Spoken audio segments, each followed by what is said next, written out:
वीज पुरवठा कंपनीच्या कथित निष्काळजीपणामुळे मकसूद कॉलनी परिसरात वीज केबल तुटून जमिनीवर पडली।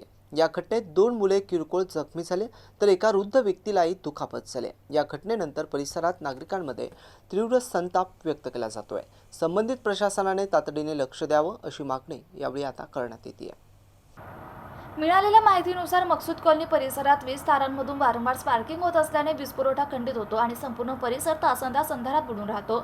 स्थानिक रहिवाशांच्या म्हणण्यानुसार यावेळी अचानक मोठ्या स्फोटासारखा आवाज झाला आणि वीज केबल तुटून जमिनीवर कोसळली। या अपघातामध्ये 2 मुले आणि एक वृद्ध व्यक्ती जखमी झाले। सुदैवाने जखमींची प्रकृती धोक्याबाहेर असल्याचं सांगण्यात येत आहे।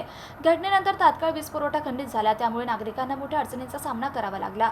या प्रकारानंतर संतप्त नागरिक मोठ्या संख्येने घटनास्थळी जमा झाले आणि वीज पुरवठा कंपनीच्या कामकाजाविरोधात तीव्र नाराजी व्यक्त केली। स्थानिक रहिवाशांचं म्हणणं आहे की जीर्ण झालेल्या विस्तारा आणि वारंवार होणाऱ्या स्पार्किंगबाबत त्यांनी अनेकदा संबंधित अधिकाऱ्यांकडे तक्रारी केल्या आहेत, मात्र अद्याप कोणतीही प्रभावी कारवाई करण्यात आली नाही। त्यामुळे वीज पुरवठा कंपनीच्या अधिकाऱ्यांनी तातडीने या प्रकरणाची दखल घ्यावी, खराब आणि जुने झालेले विस्तार तसेच केबली बदलाव्यात आणि नागरिकांना सततच्या समस्येतून दिलासा द्यावा अशी मागणी नागरिकांनी केली आहे। भविष्यात अशा प्रकारची गंभीर दुर्घटना टाळण्यासाठी आवश्यक उपाययोजना करण्याचे आवाहनही करण्यात आले आहे।